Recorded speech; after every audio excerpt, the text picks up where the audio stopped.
this I was talking about domestic policy with Trump. So you saw this in the first term. Elizabeth Warren came out. She said, I'm 164th Native American, and he called her out. It works pretty effectively, politicking through social media. He puts them on the back foot.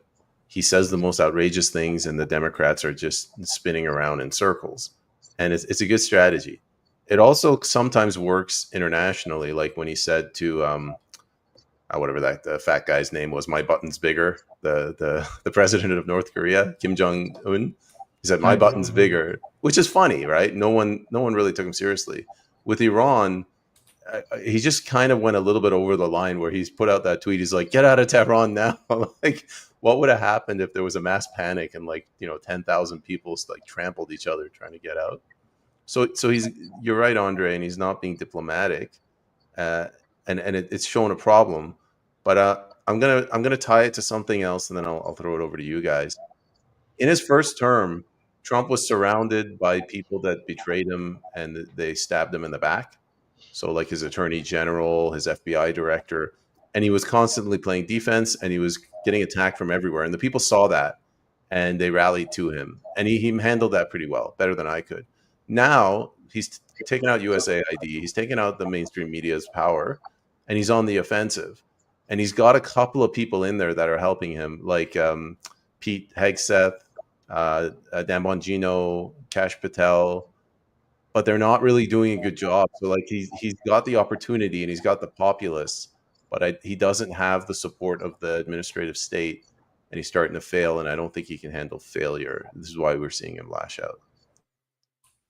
You mentioned he cannot handle failure. I was listening to Andrei Martianov this week when he was talking about Trump, and he was referring to one of the high advisor of the FBI.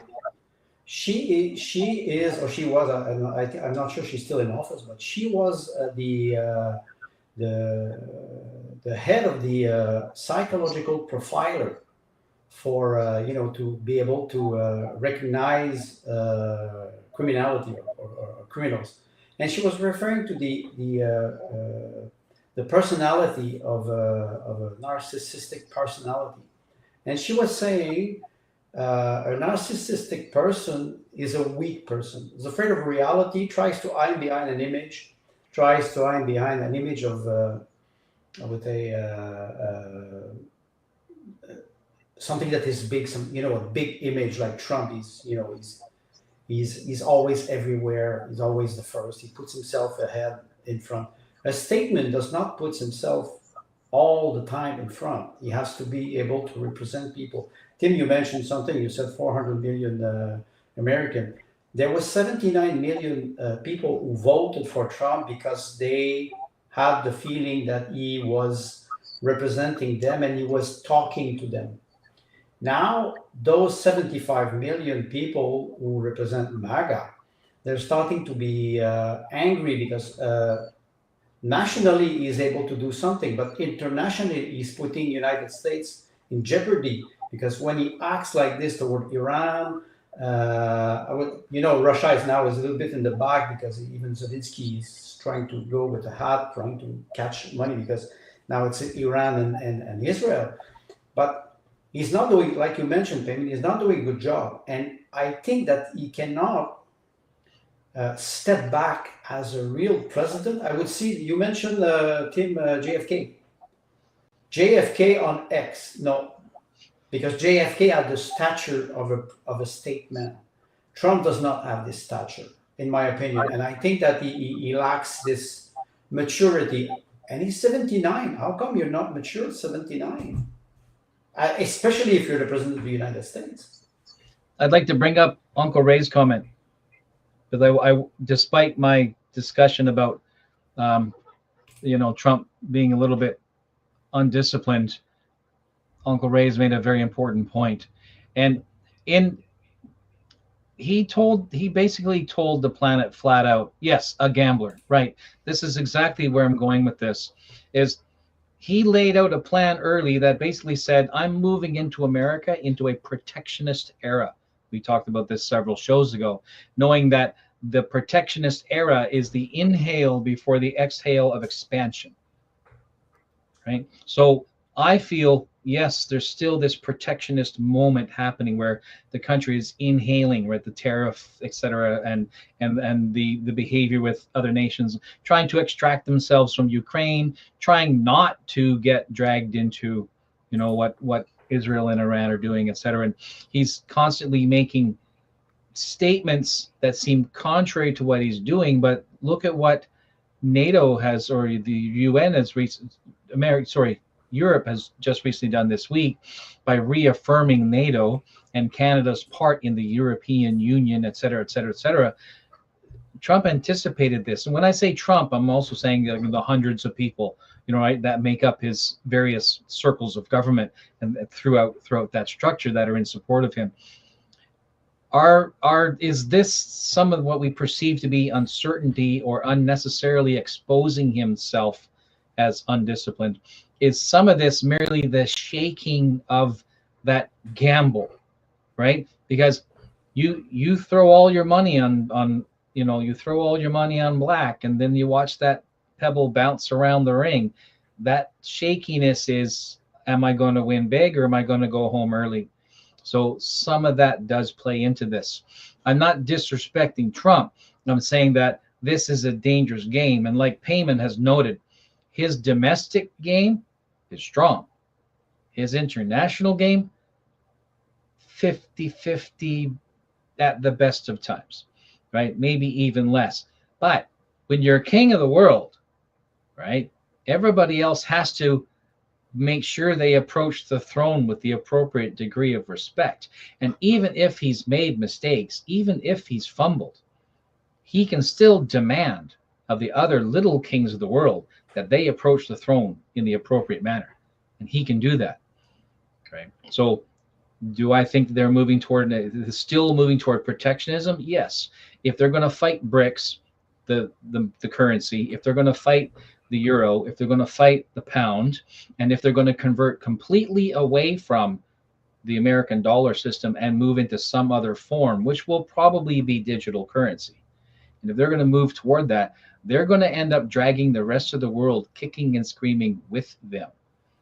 And that's a bigger fight than whether or not he pulled a couple of sorties over on a nuclear enrichment site in Iran. So he's only got 2.5 years to finish whatever job he started. So I think that the Democrats and the rhinos in name only, or those who are not performing as they are being paid to perform, are going to start to show their true colors. The Democrats are going to be chomping at the bit, knowing that historically, if you're not in a war, the people will vote to remove you. So the question there is he actually going to foment a war to create a tension where Vance runs as president-elect and he wins? Is that the next setup? Because whatever program Trump is working on is going to take 8-12 years to make happen. Interesting argument. I think he doesn't have a strategy. We talk a lot about the strategic plan. And don't forget one thing, we talk about aligning Canada with European Union and NATO's pumping the muscle. With what money? With what money? NATO is a paper tiger. And NATO, it is United States. It is not Europe. How many military bases United States have in Europe? It's all Europe. It's all American money, or I would say American paper money or fiat money, call it like you want. And it is, the military complex. But you can try to rearm with 5%. You can do deficit and dig yourself in the debt, because it's only virtual money. And this is where I agree with you. If they come with CBDCs, central bank digital currency, they will just erase a line of code in your bank account, and that's it. The money disappears completely. So it's quite easy to do this. But if you have cash and you have barter, or you have industrial process that support your economy, It's much more difficult unless you punish, like the idiot in Ottawa, unless you punish all those businesses that will not comply with the net zero agenda. So NATO is demilitarized now completely. That was the goal of Russia in 2022. They didn't say it. They were saying we want to have Ukraine that is demilitarized and denazified. If you hear a little bit, or if you read between the lines, it was like, what? Stop expanding NATO. And they did not listen. So now they're stuck with a problem, underfinancing NATO, a civilization that is bankrupt, and they have to implement CBDC because they have to hide the bankruptcy. No one will invest anymore in United States if you continue to have a structure like this. And I will just refer to the $300 billion that were robbed from Russia. Who will trust your European bank? Which great industrial will go and try to invest in those banks when they can close your bank account, they can rob you from your money? The international order is either destroyed or never existed. NATO is an instrument. It was Sergei Lavrov this week who said NATO was an instrument of the West since 1948, since its creation. Exactly at the same time they create the state of Israel. So you see that those Poles in Israel, I would say the harm of the empire and I would say the military structure, which is NATO. Now, what's happening in Europe? They're in panic. I was reading a small comment this morning about what is Europe. Europe, it is a gerontocracy. People who are very old, corrupted, and they send their youth to war. And we will refer a little bit later to Persian Iran-Israel conflict. I have something to say about how come we're trying to mobilize people and force people to go to war where we're already bankrupt, and not only financially. I would say morally. Who will demography? Let's talk about demography. How come we see the demography falling? And we need mass immigration because we don't have a birth policy. So it's all related. Trump is not understanding the historical shift that is happening, in my opinion. So I've been pretty critical of Trump the last 2 weeks, but that's simply because I didn't get what I wanted. It was, no more forever wars, deport the illegals, reduce the size of government. Which is another way of saying don't focus internationally, focus domestically. But even then, we have to give him the benefit of the doubt. The man is going in and he's trying to undo 80 plus years of rot. If you want to take it back to 1913, 100 plus years of rot. And his team, he learned from, I go back to what I said earlier, he learned his lesson from the first time. Just because someone is an expert diplomat, or you use the word diplomat, Andre, but just like a bureaucrat, like that attorney general, the fat guy, Bill Barr, just because they're good at their job doesn't mean you can trust them. So he's brought people that he can trust. Kash Patel, let's take Pete Hegseth. The man, he is no, he's no Secretary of Defense like Rumsfeld. Rumsfeld was evil, but at least he had a presence about him. He was professional. Well, maybe not professional. He was an expert. Well, don't go. He was an expert, professional. But Hegseth is a child.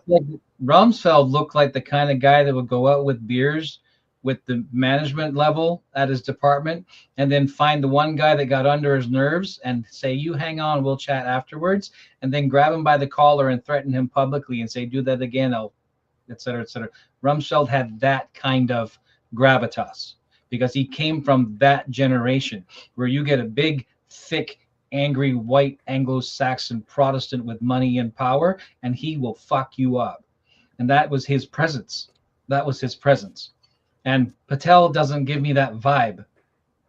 Well, you refer to Patel, but think about Tulsi Gabbard. You do not contradict one of your advisors, senior advisors. She's the chief of staff of the intelligence in the United States. So he publicly contradicted her. Maybe they disagree on the policy, but diplomatically, you don't do that. And I think Trump, and I will refer to what Andrei Martyanov is saying all the time, there's no diplomacy in the United States. There's no real diplomat. What is a diplomat? It is somebody who will listen to the other argument, who will debate, always try to reach, and you need somebody that is educated, cultivated, that speaks many languages, understand the culture of other people. That's real diplomacy. You don't have this. You have political science in the United States. They lost what would have been diplomacy. If we go back to the 60s, I think you had real diplomat in the United States. Now you don't. So Trump is surrounded by people like him. The technocrat always surround himself by people who look like him or will agree with him, because the technocrat does not accept the critic. I saw this many times in my career, and now I can recognize them. That's why a great leader, a statesman, will be able to accept the critic, and then he will raise himself above it, and I would say summarize the critic and try to have a more diplomatic approach. He does not. He's on Truth Social all the time. I have nothing against Truth Social or him commenting sometimes, but his position should be more like a president, like a president. You know, like I say, you can talk to your people, but most of your time you have to talk to your colleague, statesman, stateswoman. He's not. Tim, do you want to comment, and then we'll go to the next topic? I leaned into the central bank digital currency a bit. Andre went on to expand on that, and while he did it, it popped into my head that if and when central bank digital currency becomes a legitimate part of a nation's operative systems, first question will be, well, which bank and or banks will administer it? And the second thought to me is it will be an evolution in government in the West, because historically we have three branches of government, right? Legislative, justice, military. And once CBDC becomes a thing, the fourth branch of government will be financial. There's no way around it, because if you're nationalizing under a capital model, but you're still nationalizing, it's still socialism. You're just using a capital model. Back down to our vertical integration concept. This is socialism, but you're using capitalist language and capitalist structures. There's no way around it. If North America moves to a central bank digital currency, Europe wants to go there too. Lo and behold, they might actually be two different names. And why not? Right? Because in capitalism, the appearance of competition is always a good thing. Technically, competition improves quality, right? It improves the product, improves the service. But we already know that Ford has their fingers in this car company and that car company and this bus company and that hydroelectric joint venture, right? All these JVs, that's right, and then or outright wholly owned subsidiaries, etc. We know that there are Ford Escorts out there that are actually under a different brand somewhere else on the planet. They're exactly the same thing, you know. So we know that Chevy and Buick, I don't think those two directly, but you know that they are actually the same thing with just a different badge. We know this already. What's to stop Europe and North America from doing the same thing? Nothing. This whole thing could be theater from the ground up, a big elaborate Shakespearean fuck you people, because they're gonna North America, they'll let Trump do what he wants to do, because Europe still has access to the money, because Europe has the families, Europe has the wealthy families, Europe has the connections. Their resources are strapped, right? Because there's not much land left there for them to mine or cut down, not much left in their oceans for them to farm. So that's why they had to go everywhere else to begin with. So who's to say that this fourth branch of government does not become an actual thing. So it'll be a capitalist structure, but it will be socialism. Well, you're describing China. I am. Bear with me as I struggle around this tripod. Where in the world is Pierre Poilievre? Who? Yes. He's busy desperately trying to become relevant again, and his day in the sunshine was over. Let's be honest. Has Carney successfully castrated the official opposition? He's successfully castrated 342 other seats.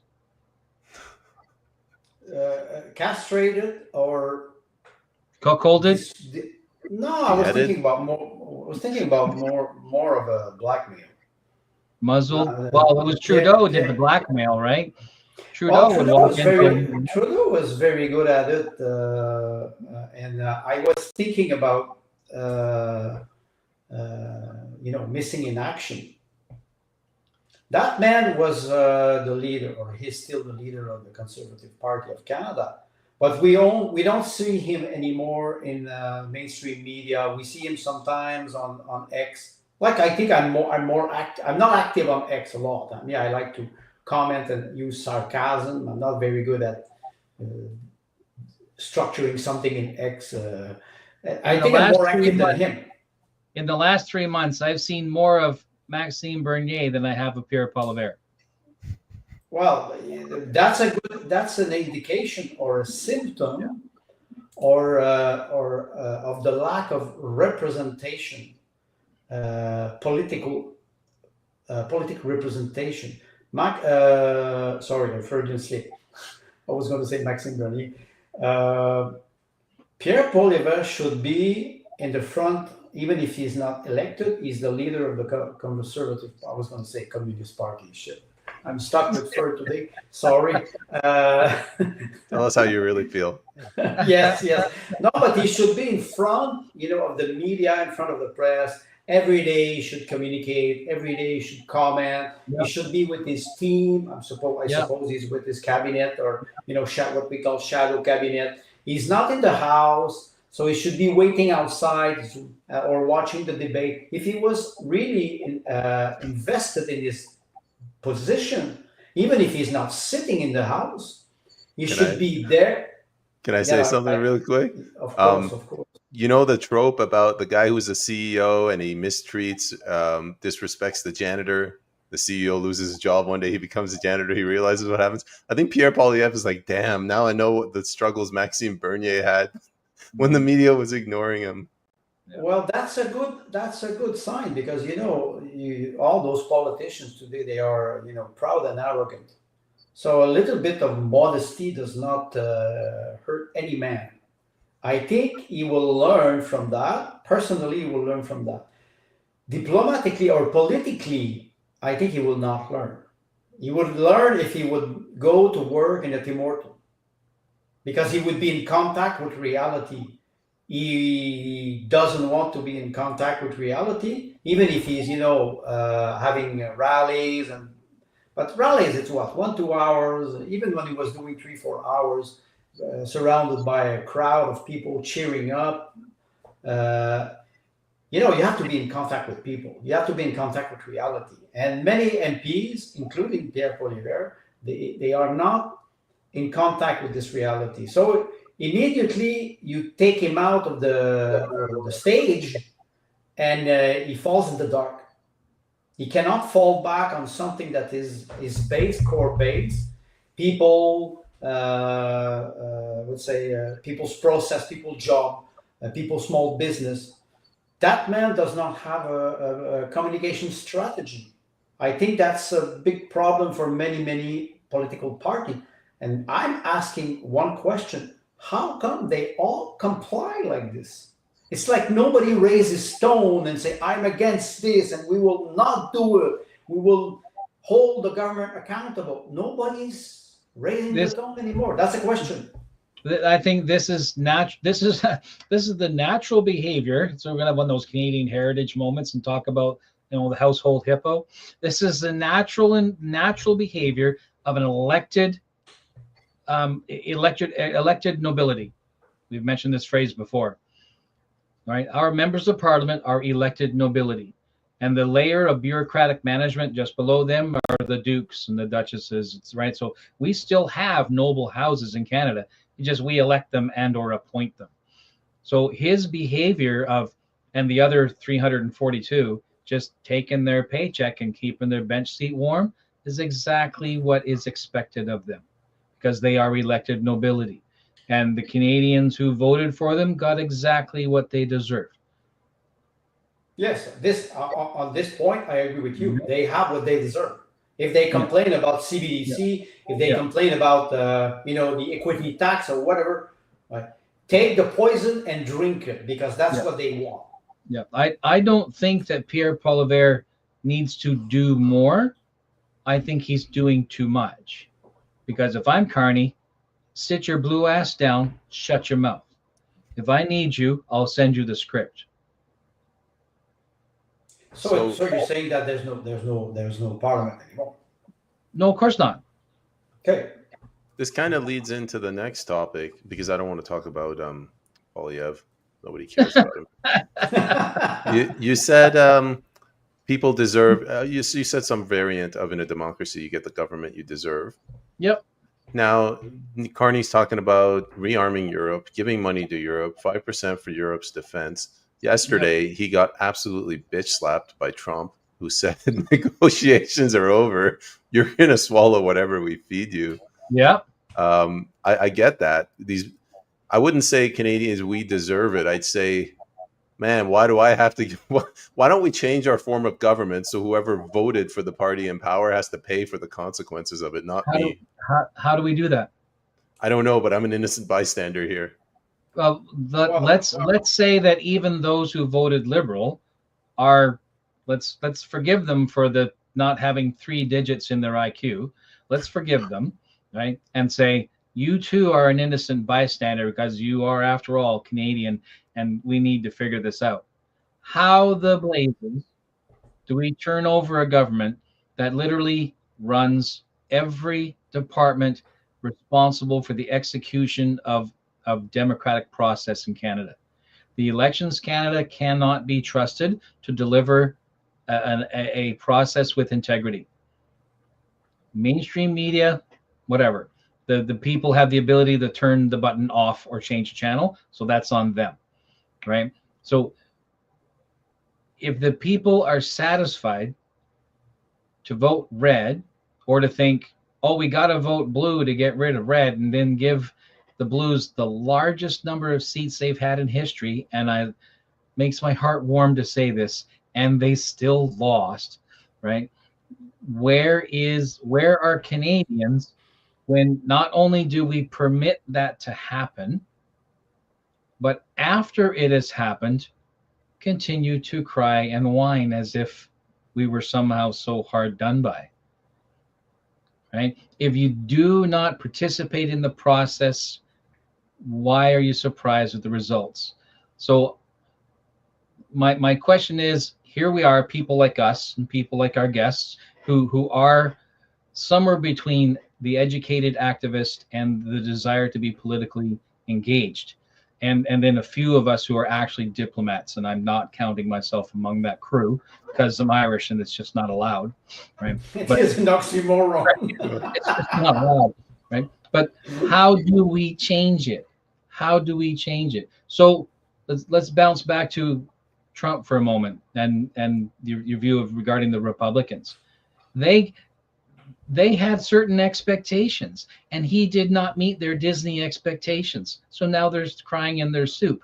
Or some falsely inflated their reputation and their capacity to him, and now he's finding out that they're really not. They're only operating 80% and he needs 110.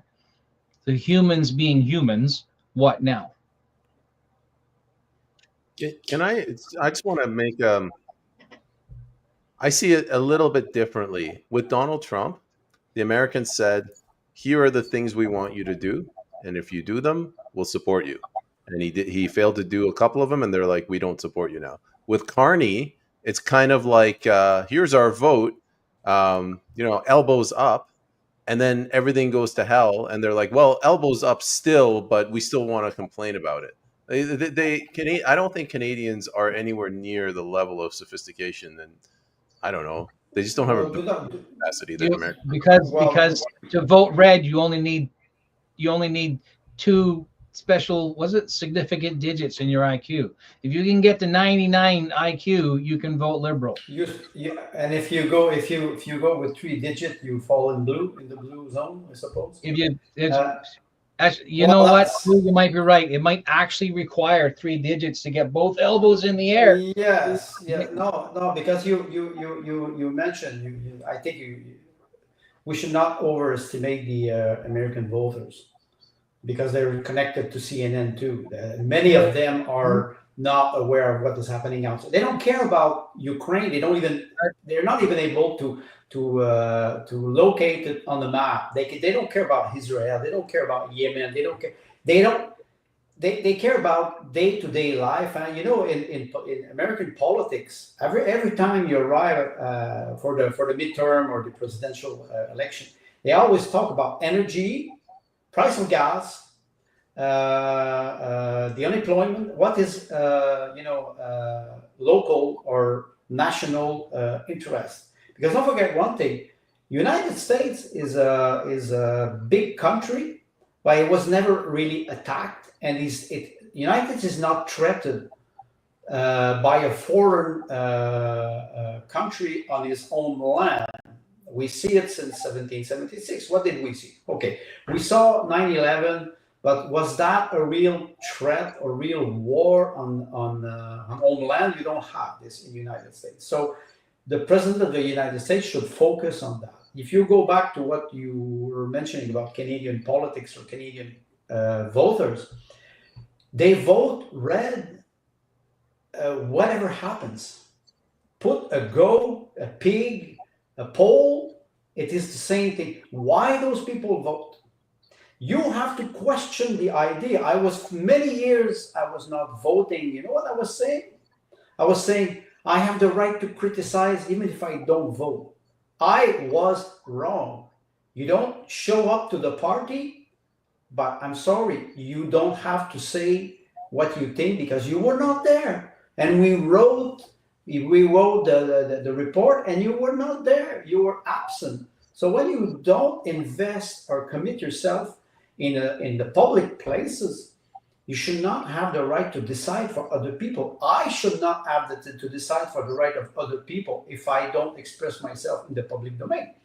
So the system, universal suffrage should be a question, because we dilute what we call democracy, because everybody has a vote, one person, one vote, but after that, what do you have? You control the mob, you control the group, the ghettos, and after that you can manipulate what you call today democracy. Let's go to something Sue said, and let's I'm going to open it up for discussion. There will be a leadership review. She's talking about the Conservative Party. There will be a leadership contest of the Conservative Party by spring 2025.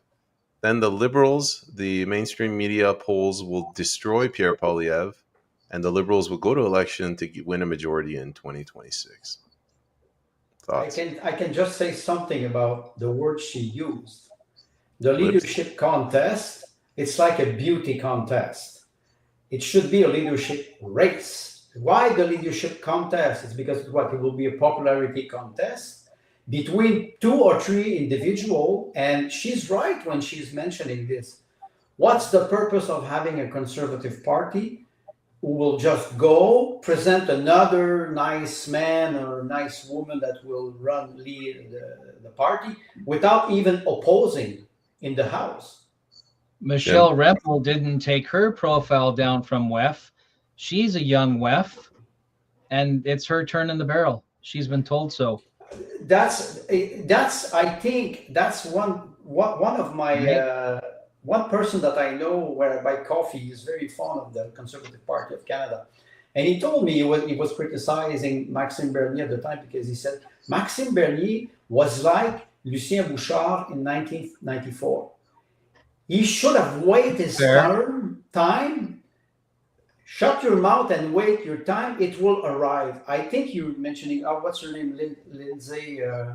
Michelle Rempel Garner. Michelle, yes. She is the next in line. Wait, your time will come. So it's not the member who will choose the leader. It's something that is coming from the top. And then you can question the democratic process. And to be honest, I don't think Carney needs a actual registered majority, because he already has the 343 in his pocket. He's like, you guys can be whatever you freaking want. I don't care. This is the way it's going to be. And they're all cashing their check. They're all cashing. When's the last time Leslyn Lewis said something against the grain? Yes. Right? When's the last time Roman Barber said something against the grain? What about the 2 or 3 liberals that actually managed to join in the competition for liberal leadership? When's the last time they said something against the grain? Nobody is. And so the pigs have moved in farmers' house. One MP is saying something against the green all the time. It's Elizabeth May. Because she's drunk. Yeah, thank you. Exactly. I say a lot of dumb things when I'm drunk, so that's why I haven't been drunk for 22 years, because I'm not going to say no more dumb things. Well, that's not true, because I'm on the podcast. I say, you know, I wanted to go back to Carney for half a second, because I've been waiting to make this joke. Yeah, Mulrooney's done. I figure that Carney's first phone call after they won the election is he calls Michael Ignatieff and says, "Kiss my ass." That's a good one. That's a good one. You see, the comment of Sue Kellen Diary, she's talking about Mulroney, but she's talking about Caroline Mulroney. Yeah. She's is that his daughter? Yes, exactly. Brian's daughter. From father to son, from father to daughter. Yeah. Pierre Elliott Trudeau, Justin Trudeau. What's the name of the son of Justin Trudeau? In 20 years or 15 years, we'll see a third Trudeau coming in the house. Third Trudeau, and then it'll be named Trudeau Mulrooney. Yes. Just in case. Well, we're making fun of the situation, but it is not funny, because when we look at the state of politics in Canada, we're just vassal. So I just want to take it back to Donald Trump. Right now, everyone's beating up on him, myself as well. Yeah. We have to give kudos where it's deserved. Donald Trump saved America from the Bush dynasty when he completely humiliated and dressed down Jeb Bush. If you remember in the debates, we need somebody like that in Canada to do that to any one of Trudeau's sons that dares to step up. Do you see somebody who would raise from the dead, or the phoenix in Canada? Do you see a charismatic leader in Canada? Do you see something like that? No, and I've been looking for someone who's a loudmouth like Donald Trump, because I hate Kevin O'Leary, that bald loser. Oh, Kevin O'Leary. I have no respect for Kevin O'Leary. Every time his name comes up in some type of political arena or whatnot, and you people need to actually pay attention to that man's actual business history and the way he treats investment and the way he treats investors. That man is a thief and a crook. Well, he looks like he's perpetually sucked on a lemon. He's got this scrunch face. Yeah. Sue's making a lot of predictions for today. I believe Caroline will run and win. I think Sue, we should rename her. She's Hydro Queen.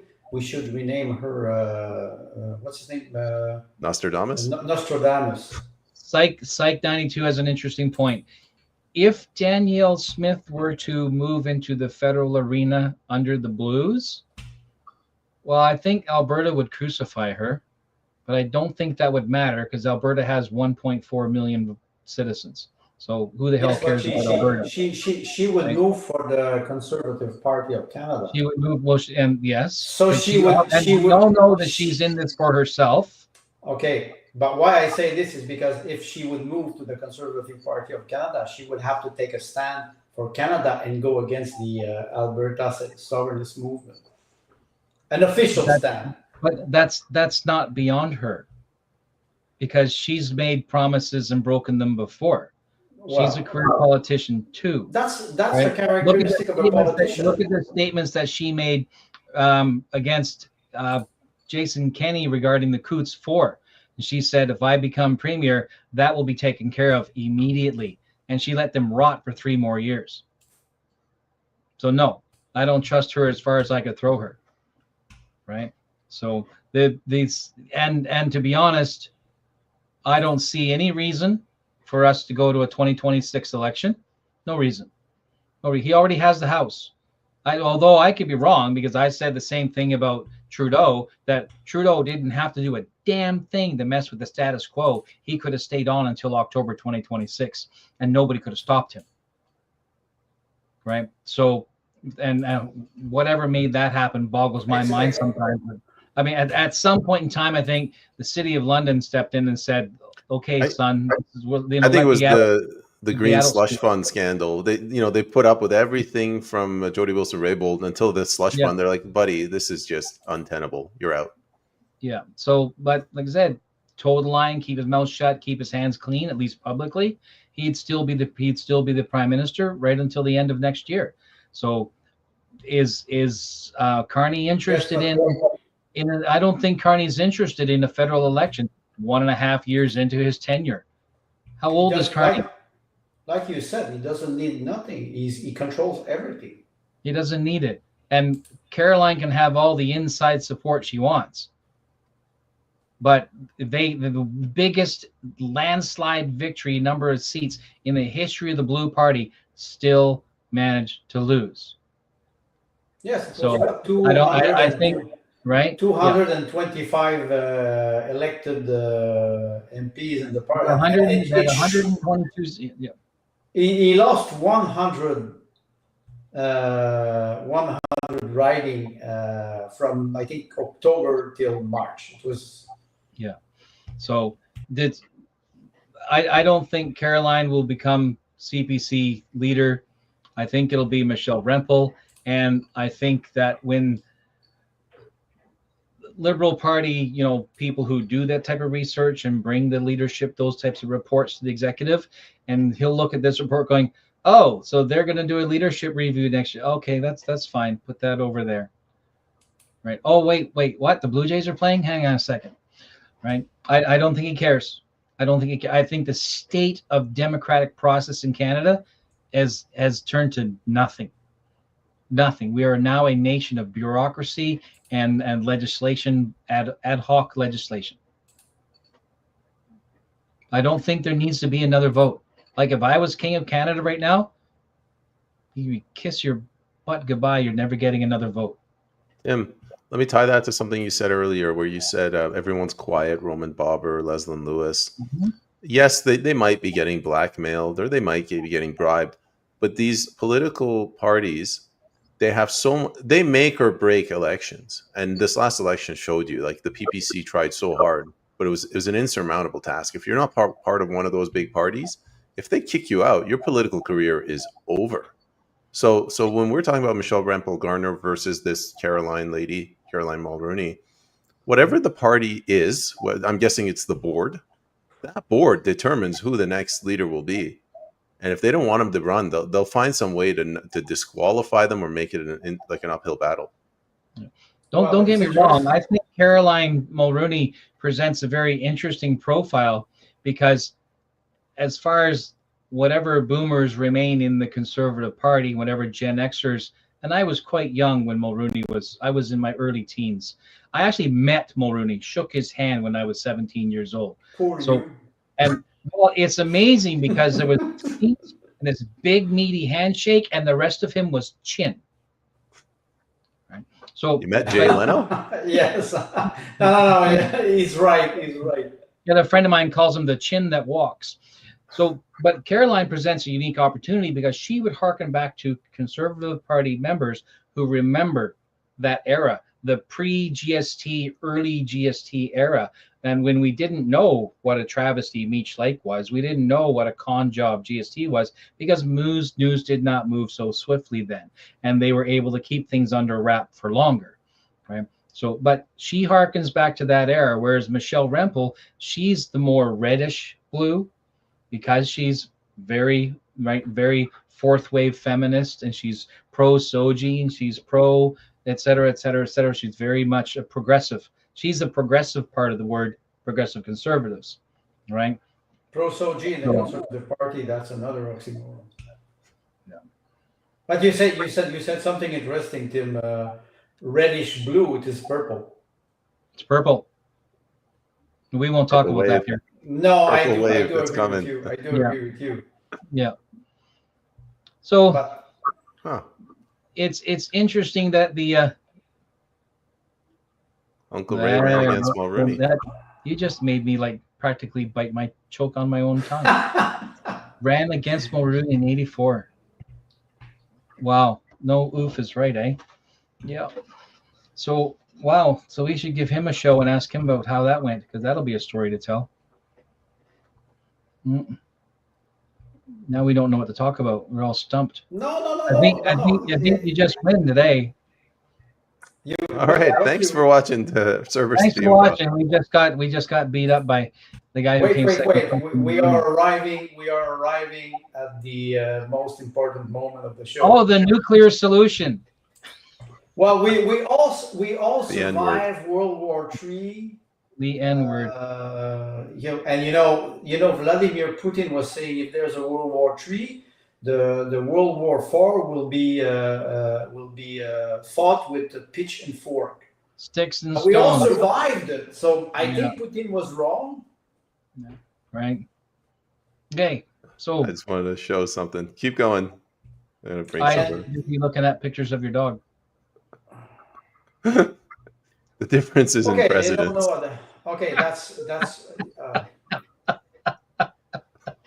You gotta give the man credit. I do. I would like. It's funny because now within a 10-year span, 5-year span, I've watched one political leader in Canada use a very iconic phrase that will end up in history, and that was "only my words." Maxime Bernier, when he was arrested, which that'll go down in history because that's a very powerful statement. And now we've got one that will actually absolutely be a piece of history. This is going to be in so many movies. It's ridiculous. The level of sincerity when they asked that question, like he was just whatever Israel did was the last straw that broke his back. They don't know what the fuck they're doing. Yeah. And then he just bolts for the helicopter. It's brilliant. Yeah. Wow. I love it. Well, you talk about this phrase and NATO. When I said earlier, NATO is the United States. And the rest of Europe does not have any finance. It's American army, it's American military base. Because the concept of NATO was to protect Europe with military base everywhere. In Italy, in Germany, East European country, Moldavia, Romania. Now it is Baltic Republic, Finland, and NATO spread it like a cancer. It was supposed to be a defensive alliance, Article 5. They fomented war everywhere. And then you arrive at the point where you say, you can foment war if you win them. Did they win any war? No. And the budget of NATO is increasing exponentially because you have 60, 65, 70% of corruption is for military complex. Compare the military budget of the United States, which is about $800 billion per year. You compare it to Russia, which is 10 times less, 80 billion. But you have to make differences. In Russia, it's integrated top down, and what you see 80 billion, maybe it is more close to $200 or $300 billion because they hide things. They don't declare everything. So they're like Quebec. Well, no, it's a strategy. While you see in United States, it is the budget, the Congress, and you have this huge budget for military that goes to the military complex that is not effective. A business, a private company who does not make profit should go bankrupt. Remove of the market if you have a free market. You don't. So when we look at NATO, NATO was expanding bases, but how many how many boots you have on the ground, really? Because you have maybe 40 to 50%, which is logistic. They're not trained. They're there for the logistic, transporting military weapons and supplying bases with goods, and it's incredible because they want to have an alliance to attack or to aggress, while you will see other country will have a defensive approach. They say, wait a second, don't come on our land. So we need a smaller army, but an efficient one. I don't say the Russian army is always efficient because I know about it, a lot about corruption. It's everywhere. But when you look at NATO, I think it is deflating completely. The balloon is deflating. And nobody knows how to react. They're all afraid that, the big boogeyman, Russia or China, will attack us, conquer us. There's no intention at all about this. Europe and the Western world, I will just finish on that. The Western world is creating a fictional scenario. You create the boogeyman because you want to terrorize yourself, so you will feel alive. You will need, after 1989, they had to create an enemy because there was no more enemy. So we have to create one. That's what they did in the last 30 years, maybe 35 years. And now the enemy is not there. What do you do? Have I told you guys I've actually been in the NATO headquarters building in Brussels? I got invited there once. You can petition your government; they'll let you go. So when you white, sorry, nothing. I had a security company, and foolishly I thought I might make some money this way. Huge mistake. But you go in there, like the first thing you see is a picture of the what was it, Czechoslovakia, the revolt. When the Soviet Union sent in the tanks. So first it's that, and then every picture next to that is something to do with Russia. You go into every single meeting, but like everything they say is Russia, Russia, Russia. I went to another meeting and they brought the president of Estonia. Estonia is a very small country. It's like a business meeting. 17 people. Yeah, it's basically a company. My wife is always talking about Estonia like it is the shit of a fly. It's a small country. I mean, they're good people. I'm not trashing the country, but the president's there. They bring the 5-star general again. Russia, Russia, Russia. Everything is about. They push this propaganda so much that I'm pretty sure they believe it themselves. Yes, and it is not new, and it's not just Russia. It's maybe we'll talk about it later. It's about what I was talking. The heartland versus the rimland. The big territory that, I'm sorry, it's full of natural resources. It's so big that we have to split it. And that's a very, very old project that goes very far in the past, in history. And I will refer to this between Israel and Iran a little bit later. But I think they want an enemy. They want to destroy this enemy, and that's their main goal. They have no other way of living. And if the enemy is not dangerous, how can you react? Your enemy arrives and say, okay, payment, we will make peace. You say, wait a second, all my model is based on hating my enemy. And he will just make you change. Can he make you change your mind? You talk about NATO. It was supposed to be a defensive alliance. It was never a defensive alliance. It was an instrument of conquest for the United States, and maybe Great Britain, and maybe what we call the city behind that. The Cold War spy novelist Jean Le Carré, he he worked his novels within this gray zone of the satellite countries, right, which comprise part of the rimland, but basically Latvia, Estonia, and all the way down into Ukraine, the Crimea, right, and these Romania, etc., that were still inside or behind the Iron Curtain, East Germany, etc.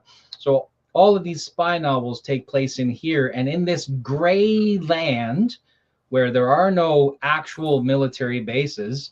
There are checkpoints everywhere. There are spies and counter spies everywhere. There are companies doing naughty business everywhere. And somewhere in this, NATO goes from being Britain and France being afraid of an expansionist Stalin, which was that's the birth of NATO, and not so much America, because like, well, oceans, not too terribly worried. It's your problem, right? Besides, we've now got the biggest, air force and the biggest navy on the planet, so we're not too terribly worried about it. But Britain and France are very, very worried about Russian aggression, particularly West Germany, right? Romania, these areas.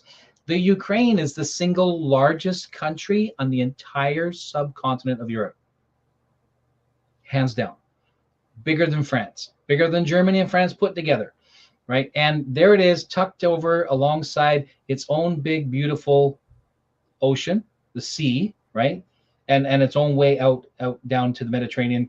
NATO was always wary of this route, always concerned. So you got the Black Sea, right? all the time. The Black Sea, always concerned about it. So the Greeks are always in your best spy novels, because so many slide, and this is in real life too.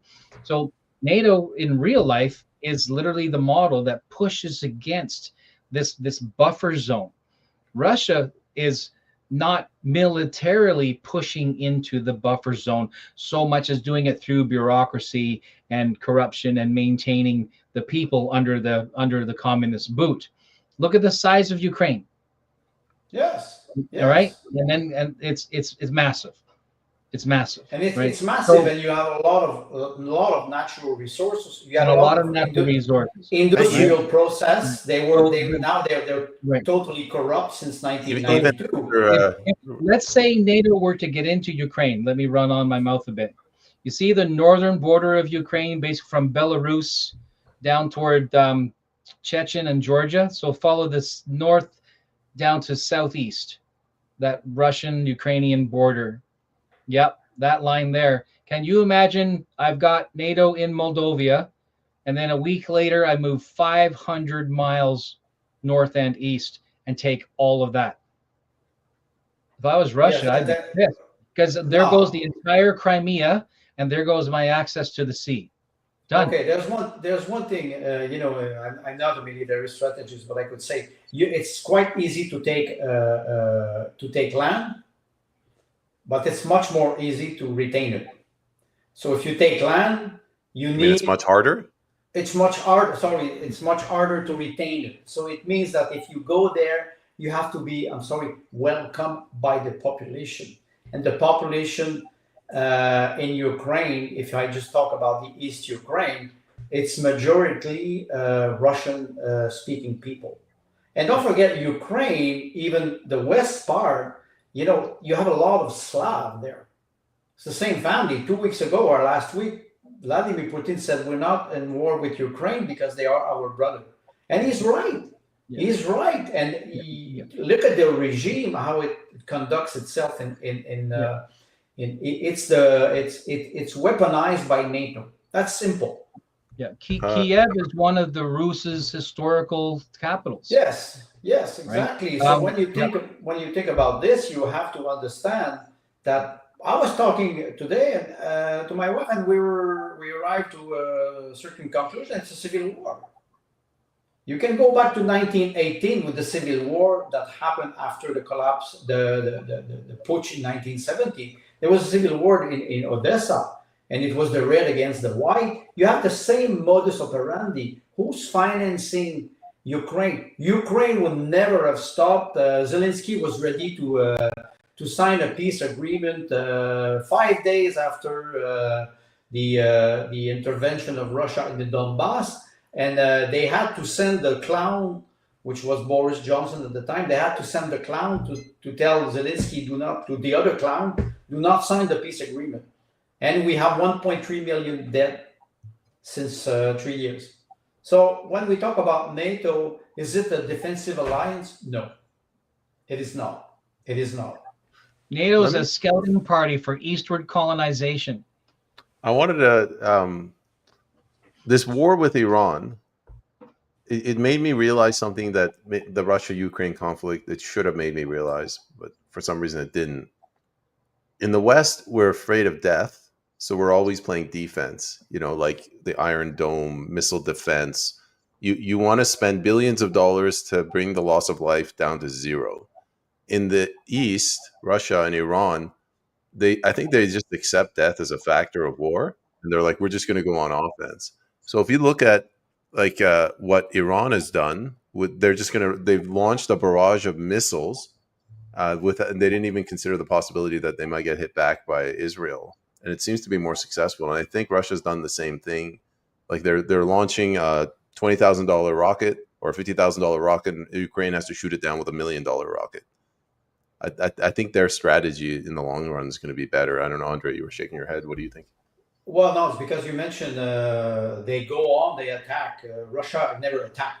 Russia, they are always on the defensive position. The concept of cauldron, and you saw it with Napoleon, you saw it with Hitler, and now what is happening? When they retrieved the troop from Kherson in 2022, I think in September, it was a great win for Ukraine, the Ukrainian army. No, Russia removed their troops because they wanted to preserve the life of their soldiers. That's a very big difference comparing to what happened 3 weeks ago when the Zelensky regime refused to have the 6,000 bodies of soldiers that were delivered by Russia. Did they value the life of their soldier in Ukraine? No. So the defensive approach, Putin in 2022, he said that we didn't want to go in the Donbass. We tried and we tried and we tried, and they were pushing and pushing, and the Zelensky regime was about to attack with massive army attacking the Donbass with 650,000 men. That's admitted now. So when you have this against your own population, you have the concept of R2P, right to protect, and I think Putin had to act.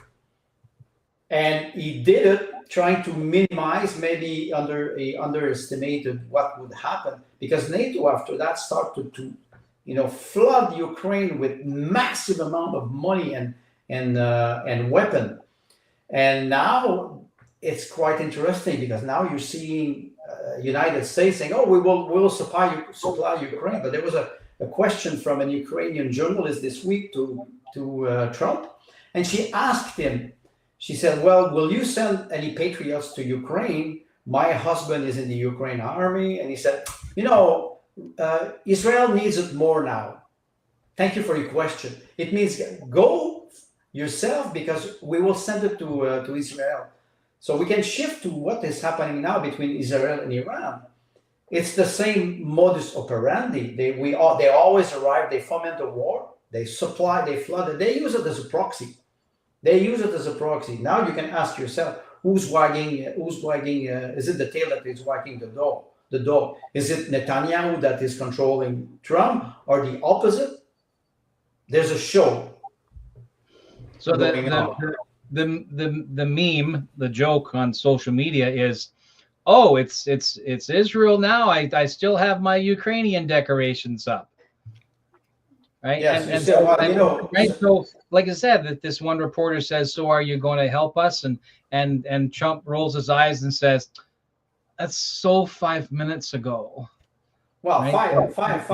4 weeks ago, 4 or 5 weeks ago, it was the peace talk or the negotiation between Russia and United States. They sidelined Ukraine and the European Union, and they were upset. So MI6 appeared in the portrait. They fomented this attack through the Ukrainian proxy on the nuclear triad, and now they derailed the process, which was not very successful. We have to admit it. But still, now you see another conflict arriving. There's somebody behind who's pulling the string. And you mentioned seeing who's going to run out of weapons first, and that's an interesting thing regarding Israel and Iran at the moment, because if they continue to use, missile combat, anti-missile systems, etc., it's not just a matter of how much they have left in stock and how quickly they will deplete that. Right? It's also a matter of how quickly can we replenish the existing stock. And some of I saw a graph last night. Perun, I think that's the name of it, Perun. Find him on YouTube. He's brilliant. His military strategy work is fantastic. Put up a graph that showed both sides in this conflict throwing hundreds and hundreds and hundreds of missiles in the first few days, and then dwindling down until they're, and then stretching out and not using so much. So this is theatrics, this is anger, this is emotion, and this is your bean counter saying, you've only got 300 left. What do you think you're doing? Right? And he says, oh, that's fine. We'll just go down to the shop and get a, no, we can only make 50 in a month. What? Right? Right? So order it on Amazon. Right? So this is what they're bumping into. Israel admits that they're not using top-notch stuff. They admit it. They're not using their top-notch stuff. Their defense, absolutely, right? Absolutely. But their offensive stuff is not their best stuff. You mean Iran? Sorry, Israel has admitted they're not using their best stuff on their offensive sorties. What best stuff? The Iron Dome. The Iron Dome is a joke. I'm watching. I'm there. The sorties going into Iran for the air raids. I'm looking at photos of jets. Now you can't necessarily trust what you see, but photos of jets that are 3 fuel tankers, because it's a long way to go for a fighter. Because these are not bombers; they're fighters. So they're using fighters, right? And they're carrying 2 Sparrow missiles. Are you kidding me? So you had better be really good with them, because that's not much to carry for, 1,200 mile long flight. So they're intentionally not using their best stuff, right? And so who's going to run out of weapons first? Well, that's one way to see it. Some political analyst says that the bombing in Ukraine did not come from Israel with jet fighter, but it came from the Caspian Sea. So that's another hypothesis that you have to consider. Then you mentioned something about the weapons, how you will deplete your stock and how you can refurbish your stock. Think about, I'm watching what is happening with Russia, and all the economists, even the military analysts, they always agree, even in the West, they say Russia is producing more than the entire NATO country in a whole. You think that they can supply Israel the same way? Knowing that maybe Russia who now has signed the agreement with Iran, because Iran was waiting to sign this agreement. Now the Ministry of Foreign Affairs was in Moscow this week, and they finally signed the agreement with Russia. So it means that they will supply S-400. So it is a defensive position. So what if Iran did this strike on purpose in order to solidify a relationship with Russia? I don't know, but my understanding when I look at this, it's a game of fool. They're playing a game of fool. Israel is playing a game of fool because, I'm sorry, look at the size of the country first, and look at the population, 9 million people. Now there's a ban on traveling. Syrian people cannot go out. It reminds me of 2021 when I could not go out of my country because I had the curfew and the travel ban because I didn't want to have the injection. They have this in Israel, and now Tel Aviv is hit. Haifa is hit. Big Ben Gurion airport, they are really hit. They were never hit before on the target. The Katyusha missile from the Hezbollah, yes, it does damage. But now they induce fear in the Israeli society. And it's something that is completely new. So I think they needed a ceasefire or the appearance of a ceasefire, either to rethink their strategy. And now both sides, they're saying we will not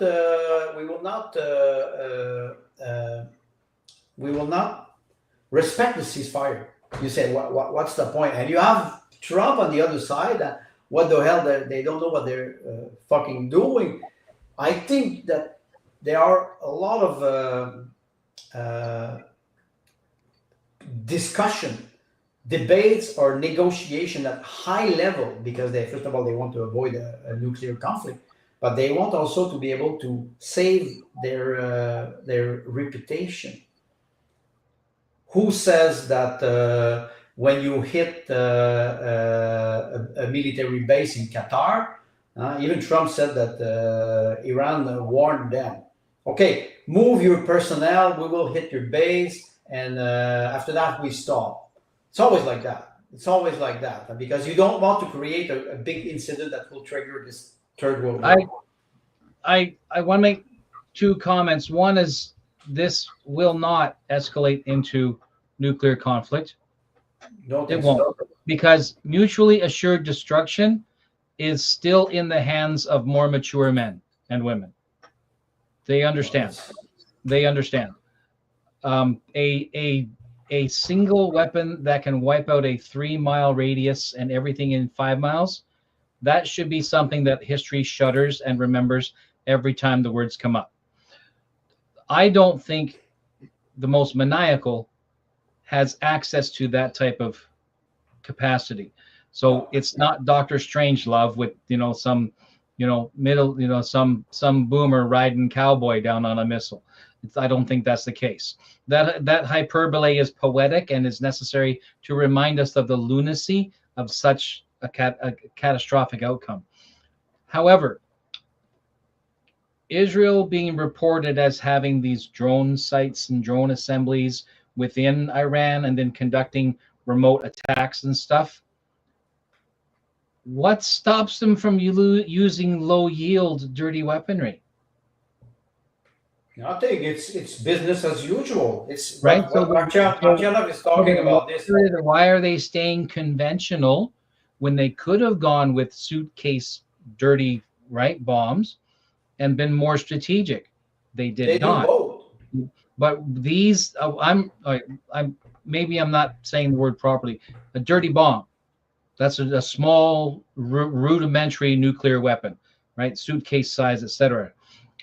They're fully capable of producing and developing these small things within Iran, using the drones for delivery system, or the spike, the small missile systems for anti-tank and whatnot. If they're capable of doing this, and they have not, why are they maintaining a conventional warfare model, even though it's escalating to small devices and drone delivery systems? Why are they staying conventional? To answer your question, if we would check the data of the stock market of the major military companies, we could see if the business model works. The business model works. You sell weapons, you sell missile, you sell shell, you sell defense systems. So you continue your business as usual. It's not because you use one that you cannot use the other. There's a lot of intel. I can talk a little bit about Russia. I'm not a specialist, but what I see through many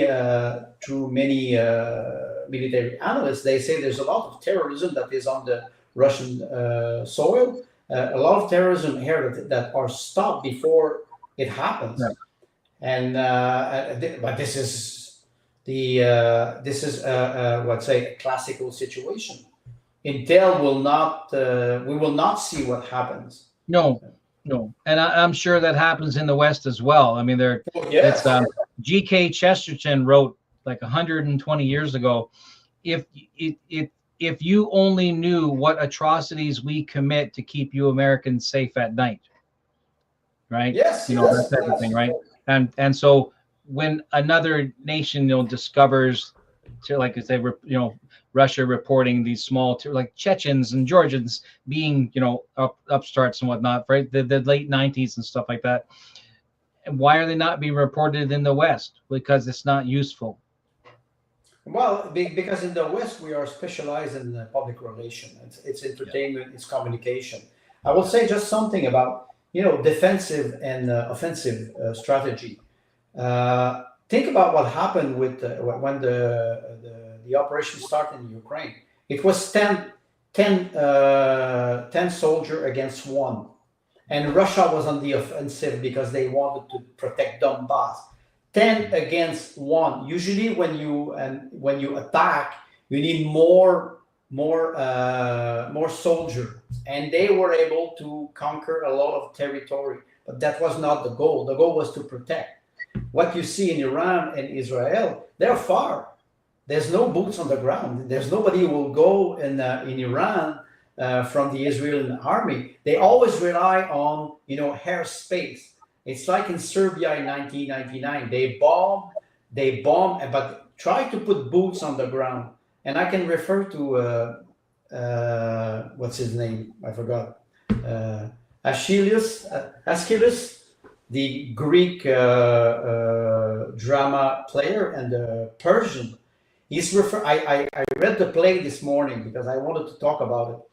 The Persian attacked Athens, and they attacked Athens 1,000 boats against 100 Athenians ship, and they lost because they were on the attack, and they are not Persian. They were not rimland, or they were not a naval army. They were a land army. So they lost because they thought that they could beat Athenians, and Athenians, they were naval warrior. So even if they outnumber Athens, they still lost because they were not prepared to fight in the sea. So I went back this morning, and the play is not long. It's about 40 pages, and I was shocked to see that when you are on the defensive on your land, you know all your land. You know everything. You can put booby trap. You can count on citizens. So that's why it's very difficult to take a territory if you're attacking, unless you have traitors inside. So right. I think today what we're seeing, it's a game of fool between Iran and Israel, because first of all, they're far. Geographically, they're far. They have to count on proxies. Israel, they have to count on proxies to attack. They have to show that they have military air superiority, but they don't, like you mentioned, because it's quite far from Israel to Iran. And you don't forget, it's Arabia. You have a lot of countries that are not necessarily against Israel, but against what is happening in Gaza. So they will not support, or they will not open their face. You see now, there's a ceasefire. Immediately, Israel is attacking Lebanon. Immediately, they bomb south of Lebanon. They cannot live without fighting something. It's not defensive. Israel is attacking everybody all the time, everywhere. If it's not in the media, if it's not culturally, they always attack, because the structure of the government in Israel is, I would say, if you refer to Zionism, it's a structure of conquest. But you need support. You need moral support, and do they have the support of Israeli citizens? Today, I think they don't, because what you mentioned, payment, the army, or if you increase the expense of the spending of the army, it's to bring the debt to zero, and it's the opposite that is happening in Israel now. How you have 40, 45, 50 Israeli citizens who died in the bombing. It never happened before, not on Israeli soil. Yeah, but I go back to a couple of things I said. One is, when I said in the West we fear death, Iran is like somewhere in between the West and Gaza. Like in Gaza, I'm assuming you're just assuming that your life has zero value. You strap a bomb to your chest and do whatever. In Iran, if Israel started bombing Tehran, people would have to deal with it. They deal with this stuff. The war kind of hardens you, and they can deal with it. Over here, man, if there's a car accident here, like, everybody shuts down the entire street. People, they take their kids out of school for the rest of the day because we can't deal with that.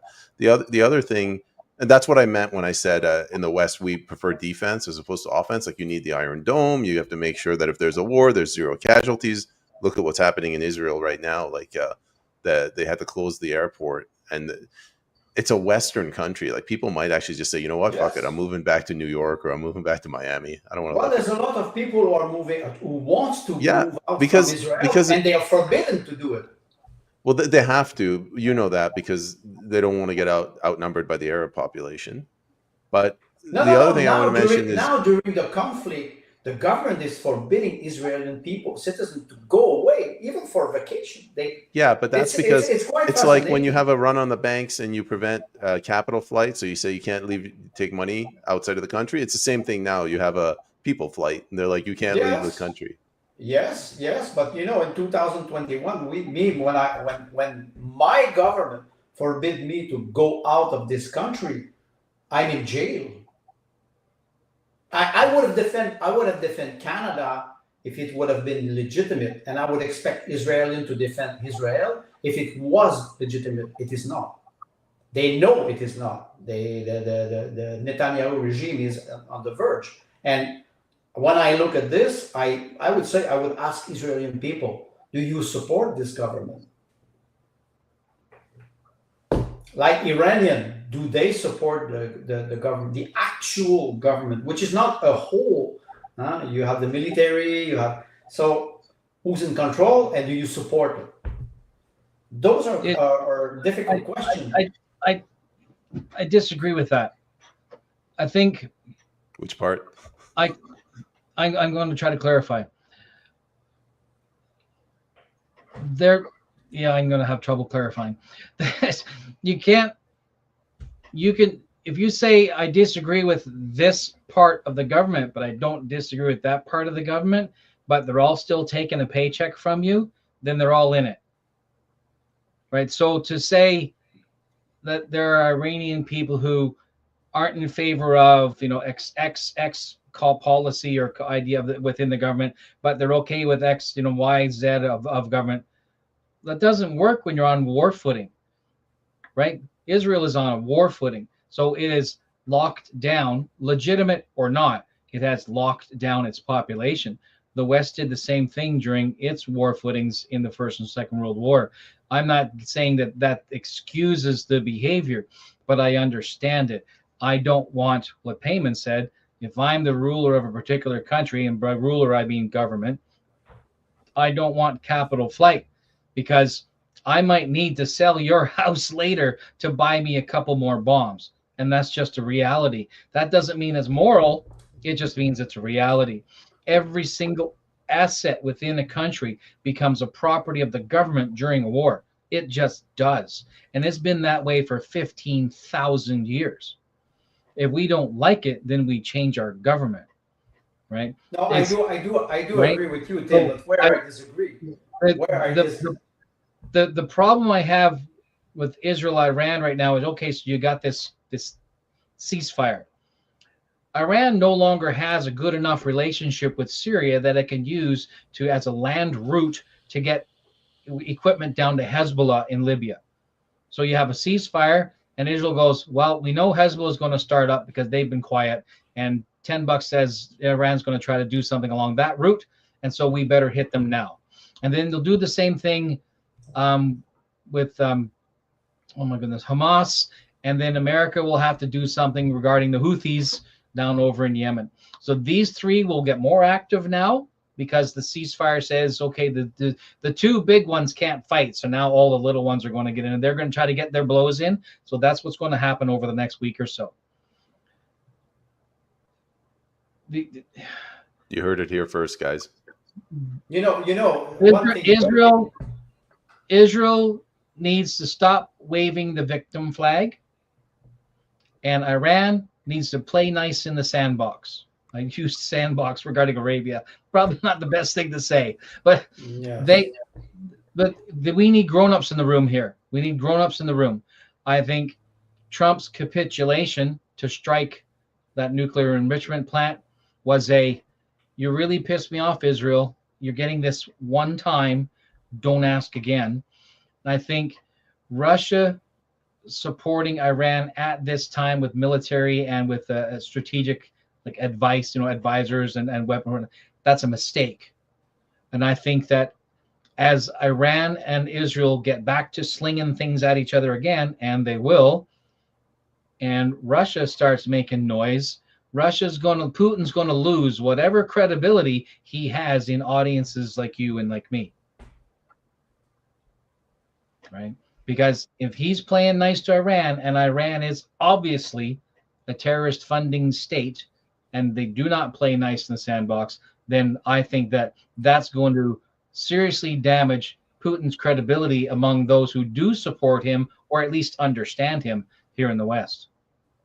Well, you say Iran a terrorist organization. I will say the same thing with Israel. You mentioned something, and you can talk about the Mossad, but you mentioned something about, okay, we are at war, we have to express solidarity and be patriots. In 2021, I would not have defended Canada. I would have fought the government. And now I didn't say we had to be patriots. I said No. this is the state of the way it was. Oh, And yes, of course. If you want to change it, then go change it. Yes, but of course, but to look at what is happening with Israel now, they attack, and after that they cry that they're victim, and they take their population in hostage. I'm sorry. When you look at a situation like this, that's why I appeal to the Israeli population or the Israeli citizen.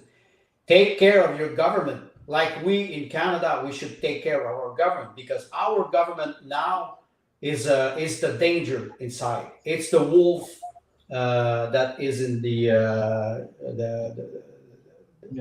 how I forgot the name, bergerie of sheep. They are inside. We have to take care of them, and that's not. It's not undiplomatic to say this. I express a reality. I don't want to live in a country where my government keeps me in jail because I disagree with the policies, especially what happened. And when we look at what is happening now, it's the same thing with Israel, and it's the same thing with Iran. You know, you have some Russian citizen now, or Russian people who wants to go back to Russia, and they arrive in the Moscow airport, and they, in their passport, they have a citizen from Israel or Ukraine, and they are forbidden. Sometimes the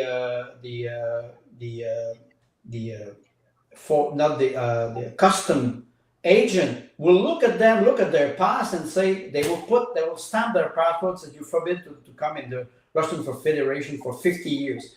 That's fact that are happening right now, because they're afraid of terrorism on their land. So they're starting to strengthen their security measure everywhere. Countries are closing their borders slowly, except Canada. Wow, I'm impressed, because there's no. Let's let Tim. Tim, do you want to respond? Maybe. Andre is right, because when Canadian government was being completely oppressive, totalitarian bunch of asses during COVID, I was one of the ones out there hanging flags off of bridges and speechifying, right? I was, and so I 100% I agree that I resist that type of oppression within my own borders. I'm not saying I agree with locking down a nation and preventing them from leaving. I'm just saying I acknowledge that it's happening, and that this is often what happens during a war footing. That doesn't make it right. It doesn't justify it. It just acknowledges this is not the first time we've been here. If the citizen wants to change it, they must change it. And our entire show is predicated on talking about political environment and what the lunatics have been up to lately. And we continue to tell the people, if you want to live under this, continue doing what you're doing. Now, grant you, I think quite a lot of the people who watch our show are actually more active and progressive progressive might not be the right word, proactive toward returning a sense of stability and value, and traditional values and sensibility back to the various government bodies that we find ourselves subjected to. Overwhelmingly repeated on our show is there are agents and agencies well above us who are satisfied to kill our children in their sleep for their comfort and their goals. Until we do something here, that will continue. What's the joke? The taxation will continue until, insert desirable outcome here, right? So Yeah, it's interesting what does, you're does mentioning. Israel need to settle down? Absolutely does. Does it have some legitimate beefs? It absolutely does. Does Iran need to settle down? It absolutely does. Does it have some legitimate beefs? It absolutely does. But the trouble is, it depends on who you're talking to, because we're not objective when people are dying, right? We become very subjective, also because Israel has had this religio protected status in the West for the last 100 years. And it's some type of sacred cow that we can't criticize, no matter how badly some of them have behaved. And then they hide behind their faith, or they hide behind their history, and they continue to commit their atrocities and their abuses of the people in the places where they live.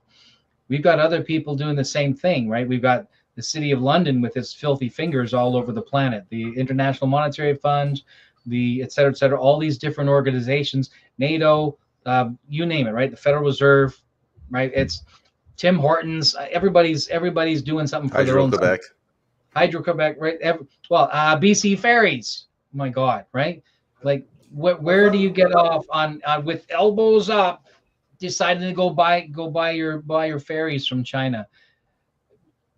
Until we stop the corruption, there it is.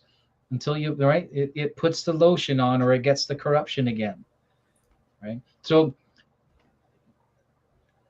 I'm wanting to more and more separate my criticism of the people, because I think they deserve a smack, right? And heap it back onto the leadership, which have conned the people, or bedraggled the people, or bewitched the people into doing their will. This is ridiculously frustrating. I never in my lifetime thought that I would be supportive of a Russian policy. Well, one thing I want to mention, I will go back to Aeschylus and this play, this tragedy, The Persian. When the king realized that he lost his son, who was a general in the army, and he lost all the army, he says, we here, all the elderly people, because it's only the young people, the youth that goes to war, we will mourn our children, and we will not having an heritage. What is happening now? We have a gerontocracy. People who are, we are discussing something while people are dying, and we are provoking endless war because we want to implement security. What security of what? And that's why I think about Canada. We can talk about Canada, and Canada being part of NATO. Don't forget one thing. In 1960, Charles de Gaulle, the General de Gaulle, was the president of France. He took France out of NATO because they were having nuclear weapon, and they were using nuclear deterrent for the protection of France, not the alliance, quote unquote alliance, supposed to be a defensive alliance. So when you understand what is happening now, I think you're right. You have two regional power, Iran and Israel. They're not superpower, but they are used as political weapon, and it suits. It can suit Russia. I will not talk about China, but it can suit Russia or United States or Great Britain or Europe. Are they mature? Are they diplomatic? No, they're not. They are not. And Israel and Iran now, they are stuck in a position. It's like you start a war, then the other retaliates, and you go like this, and nobody stops. And somebody arrives and say, okay, we will have a ceasefire. Look at what happened when they asked Russia to agree on a ceasefire. Russia arrived at the negotiation table and said, here are the 16 requirements for a ceasefire. How you will guarantee the ceasefire? How you will not supply a weapon. How you will retrieve all the Ukrainian army from Kherson, Zaporozhye, the Donbass, Lugansk, and Donetsk. Nobody was answering any question. And Russia said, "We're ready to negotiate, but those are the terms. We negotiate this, and then we have a ceasefire." The Trump administration arrived and they said, "No, we have a ceasefire, and then we will talk about this." Russia said, "We're ready to negotiate, but we don't negotiate on your term. And by the way, we're winning." So that's, when you're winning, you don't negotiate. Didn't they call that suing for peace? Well, yes. Right? Yes, Once upon a honestly, time, if you're getting your ass kicked by your enemy, you sued for peace. yes. Right? So and meanwhile, China's over there with its abacus, right? Saying only 50 more years till we own the world. So when you think of this, my concern as a citizen is that, do we have mature people who are discussing at higher level, considering that people are dying on both sides? I think they're not. We don't have that. Not now. Some of them, but not all. One thing, Sue, she put it a lot better than I did. We have been separated from frontline war for decades. In the Middle East, it's endless, so loss of human life is normal. This is what I'm talking about. The value of life in the West is like, I don't know, $100 million. In the Middle East, it's like $1.50. Yes, she's right. We're not used to suffering, in a sense that we're not used to death, we're not used to disease, we're not used to conflict. And what we saw in 2021, an attack on civil freedom in Canada. I cannot go about Quebec. We were the only province or the region in America who had a curfew. You can imagine that. They put you practically in jail in your own house. So I was starting to be aware of this. But you're right. Here, as soon as we suffer a little bit, we cry, we scream, we're not happy. We just have to. I think male population in Canada was castrated. This is what is happening now, and what we see in the Middle East. I would say it's a very hard conflict between this patriarchal society. Here it was feminized, feminism. So I don't see any solution in the Western world now. I don't see it. We're not a major actor anymore. We're not. I'm very concerned with this line of thought where we say that we in the West have not had enough suffering because the universe listens to these podcasts, and the universe, being a hard mistress, will say, if you haven't had enough suffering, I can arrange it to balance out the equation. Tim, nobody listens to this podcast.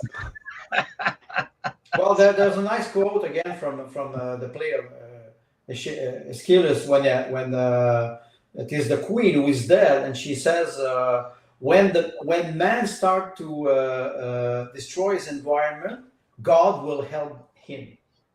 And right. I was shocked to read this. I told myself, we want to destroy our country here. God will help us. Yeah. And we have to think about this, what is happening now. And we cannot just say, we're for peace. Canada is for peace, peacekeeper. I think Tim, one of our viewers, said, Canadian peacekeeper, or the concept of peacekeeper was army of occupation. The blue he's helmet, right. And so my father is a polite term for occupation. I like this. My father was a peacekeeper. My father was a peacekeeper in Cyprus in '66 when the Greeks and the Turks were busy beating each other up. Every now and then, he and a few men from his detachment would be pulled up out of their cots at night and put on their hats and take their FNs out, and they would walk down the road between two like cornfields or whatnot, two farmers' fields, and on the either side were the Turks and the Greeks taking pot shots at each other. And Dad would say to his CO, so like we're hearing the gunfire. Can we fire back? And they're like, you can only fire back unless you can't until you're fired on, right? And so that where we were actually peacekeepers, because it was very taboo. Like, but this back then where men were still men, right? There was still a certain gentry to soldiering, right? But when you move into Bosnia and Herzegovina, right? Basically one of the earliest televised, right, modern conflicts. So when you move into that era and you hear about American soldiers wearing Canadian uniforms on scouting maneuvers to protect just in case they got caught, right? So that they wouldn't automatically assume they were Americans and shoot them dead in the woods. Then you get into Somalia and Rwanda, where peacekeepers were supposed to be involved, and phenomenal atrocities were occurring under the UN's watch at the hands of the UN's blue helmeted hirelings. So that era of occupation, right? And then NATO performing occupational activities has existed in Romania, right? Bulgaria, right? All of the Rim, right? Since the fall of, yes, it's always the Rim, right? huh? And NATO's own forces have been performing these exact occupational duties. What is a checkpoint? It's occupation. It's occupation. It's occupation, and you know, I can refer again to Aeschylus, because I was very impressed. Again, it's the second time I read this play, but I forgot something. It's the battle against the East and the West. The Persian at the time of the play were representing the Asian world compared to the Greek, who were the Western world. And you have this component in Iran after what?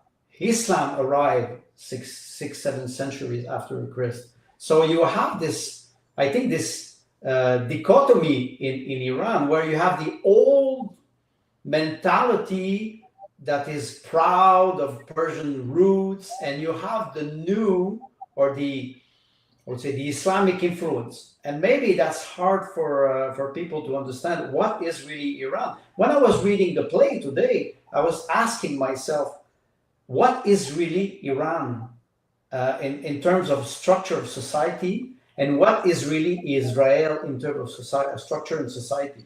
Because if we go back to the solution of 2 states for Gaza and Israel, you would have maybe peace in the Middle East. And it doesn't happen. It doesn't happen since 30, 40 years. It doesn't happen. Everybody always arrive. I think it was, I hate Clinton. I'm sorry, I hate Bill Clinton for many reasons. But he arrived with Yitzhak Rabin at the time. And it was, I forgot the I think it was Shimon Peres at the time. They agreed, and it was it was Rabin and Arafat, and they agreed under the oath of the umbrella of United States to have a 2-state solution. And after that, it disappeared. And then you see Netanyahu every 3-4 years. You rise, okay, Iran will have the bomb in 2 weeks. It's like 2 weeks to flatten the curve. And since 1986, I think, what is it? It's you always find a boogeyman. Let's be serious. There's nobody's serious in this Somebody, Andre, somebody put a picture of Colin Powell. It said, and then underneath him it was Tulsi Gabbard. And you get the reference, like Colin Powell in the Senate said, the United States, Iraq has weapons of mass destruction. Yes, with the small bottle. Yes, of course. It's always the same thing.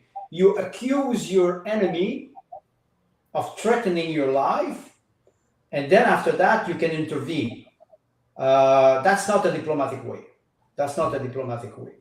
But it shows 2 different visions of the world. The Eastern vision and the Western vision. I would say the more conservative vision, Asia, Iran, China, Russia, Orthodox, and the more progressive, which is the West, liberal, post-enlightenment, what we call democracy, and post-enlightenment.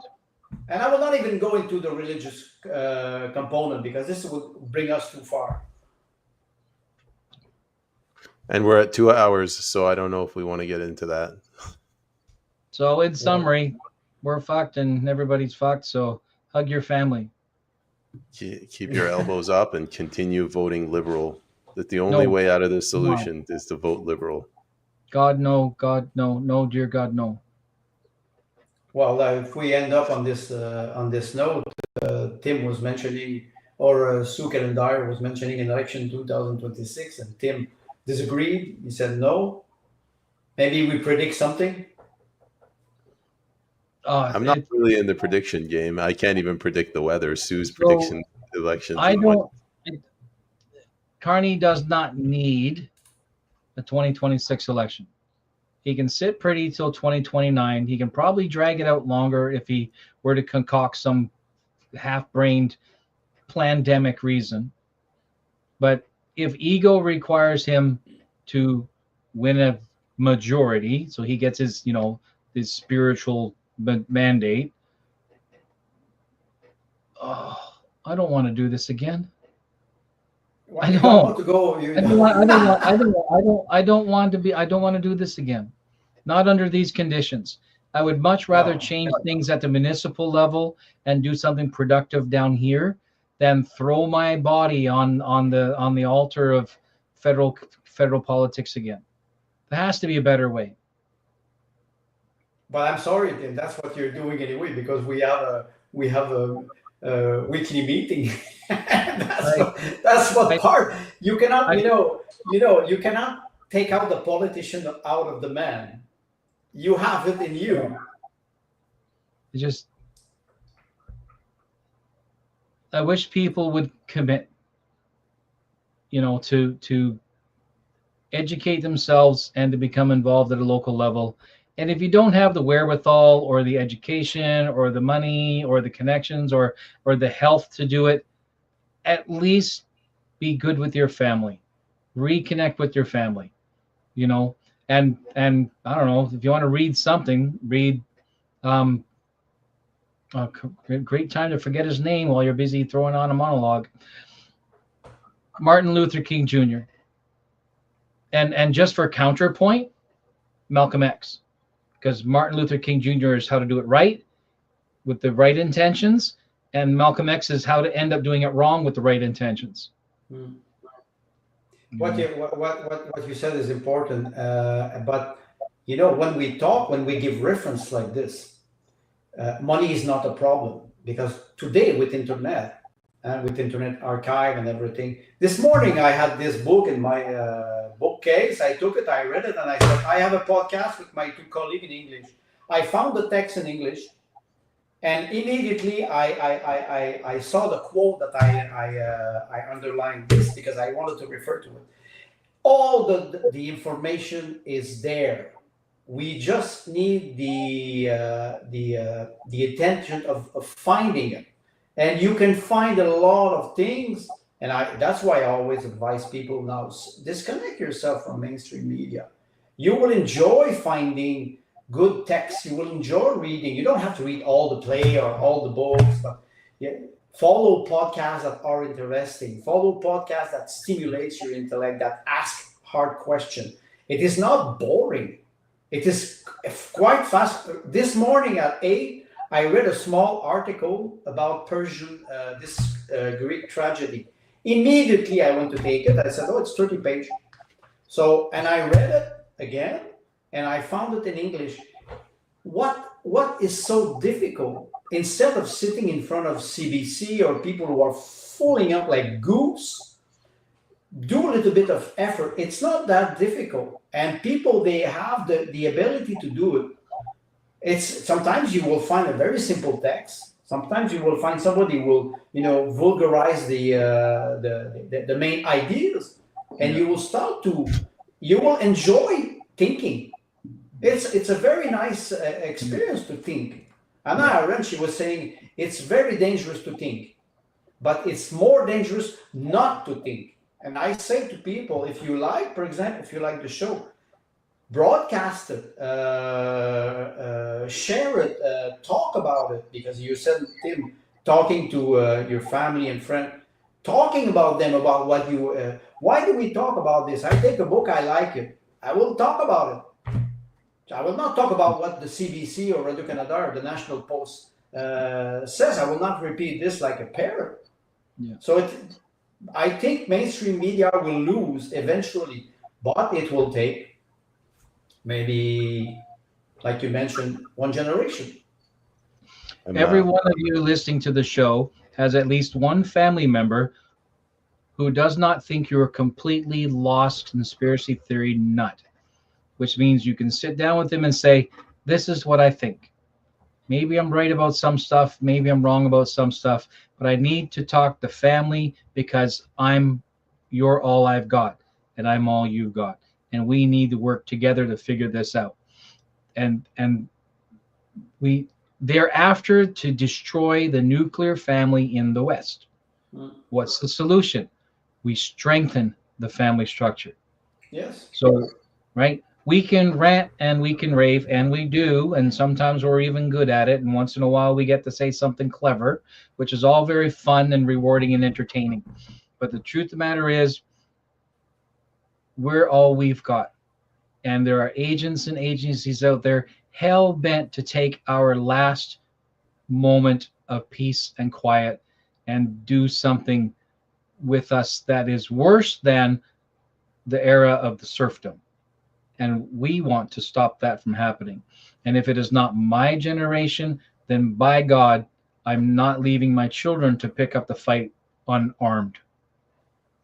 The one thing I'll say regarding predictions, what's going to happen, the king has stepped in and he's sort of managing, and I don't think they're viewing another election as too risky.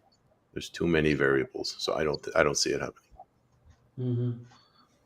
I think you're right. Now remember, Heyman made a prediction. He hasn't done that. We've been here like almost 10 months.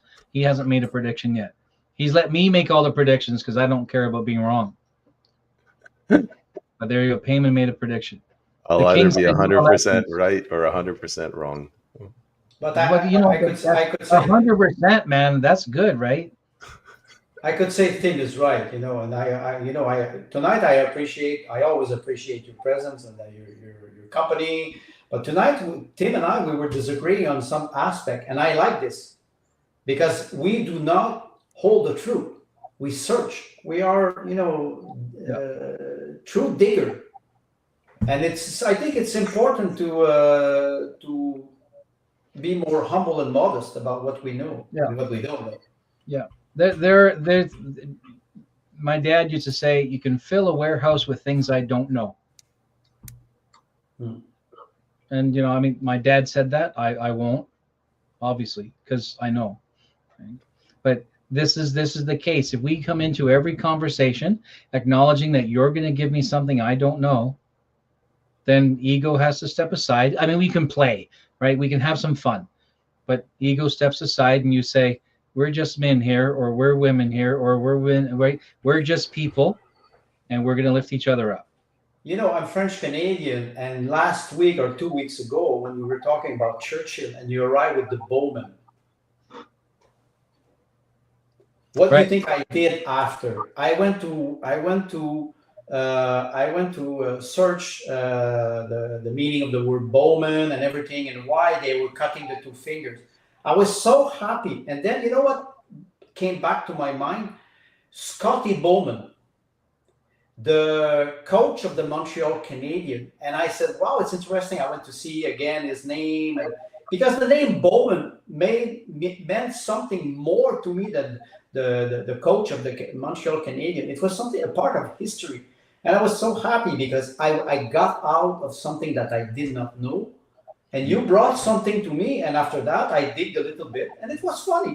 You go to bed at night, you sleep better because you say, damn, I learned something incredible today. Something simple.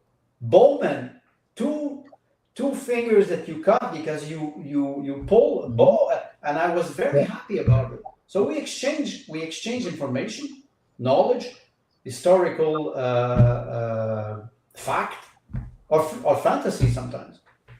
So the next thing I'm going to do now is, because you've said this, So I'll be in the grocery line, and the guy at the till is going to be like really super slow, and I'm going to like wave and get his attention, and I'm going to do this. No, don't do that. You'll end up in jail.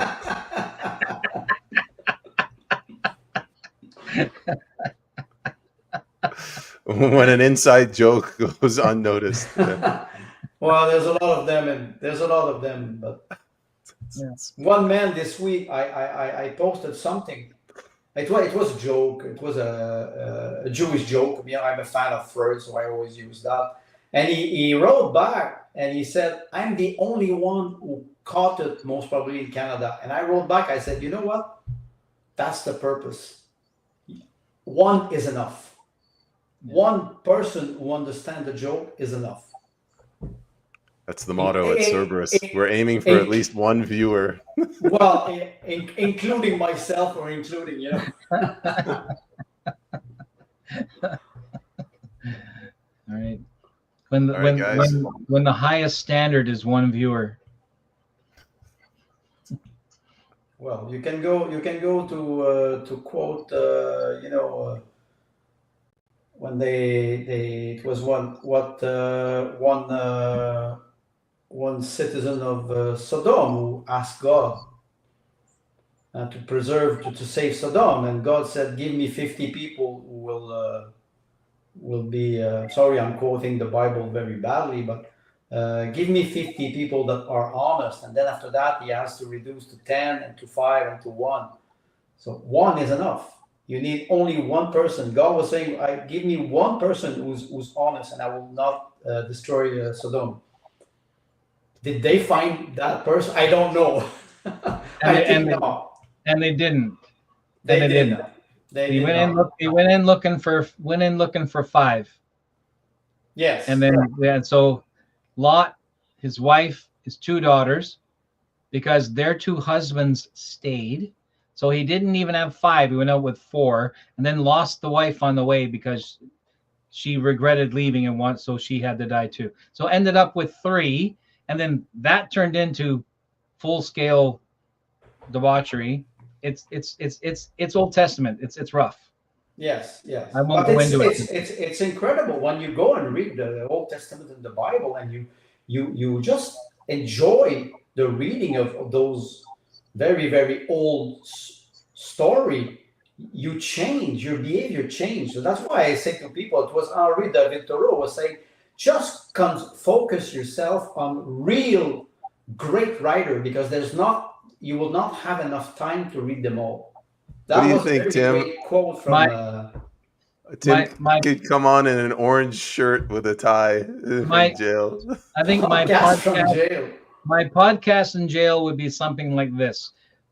Ages after they pulled my dry, rusted corpse out from under whatever was the room, they'll look on the walls and see scratched with fingernails all these pictographs of the crazy man trying to Nostradamus his way into the future.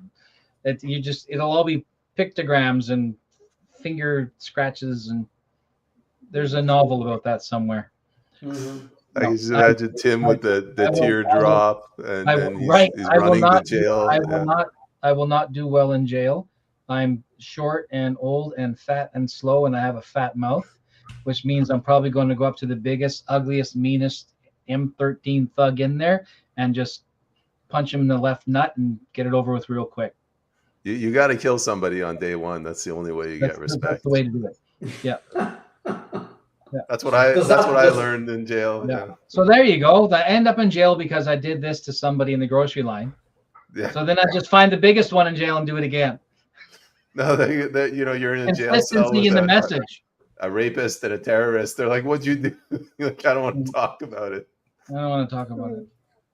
You did what? Yes. Threatened to kill him with a longbow.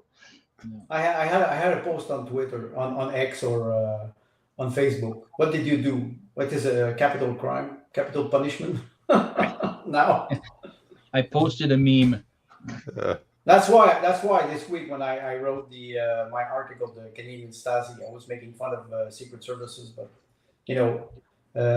watch and punish. Michel Foucault was a French historian. He wrote a book about watch and punish, how you can watch and punish people through panopticon, for example, how you can spy on people or spy on them. They spy on us all the time.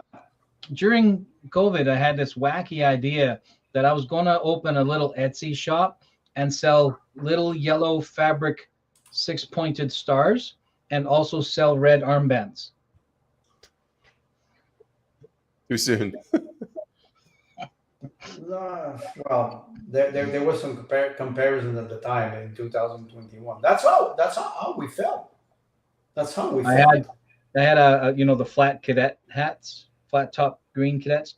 My brother bought me a sticker or whatever, a badge on it, and it said Plague Survivor. And then on the other side, I cut out a yellow 6-pointed star and stuck it on. So you know what's funny? People don't talk to you. I'm okay with that. They give you a wide berth. I'm okay with that.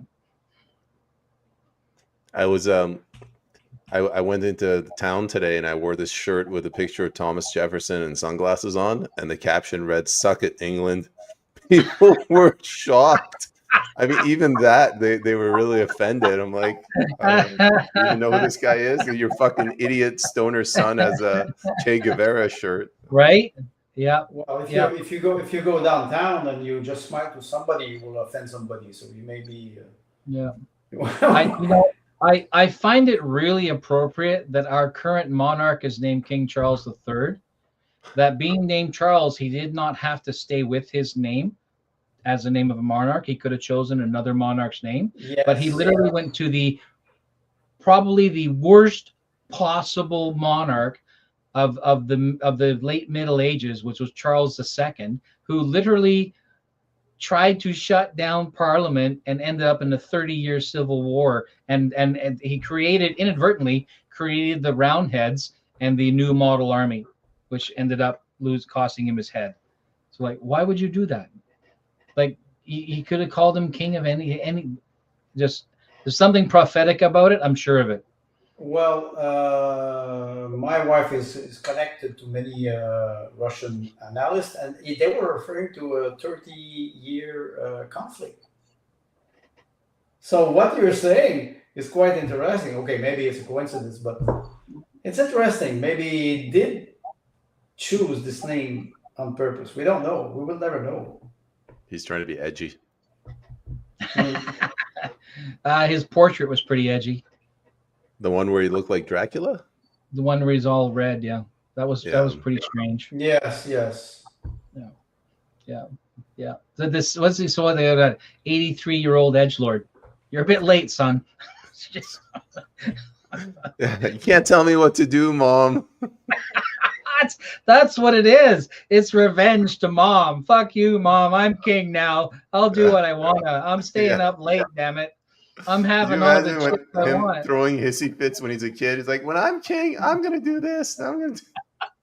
Elizabeth's like, Philip, we can never let that kid be king. Yeah.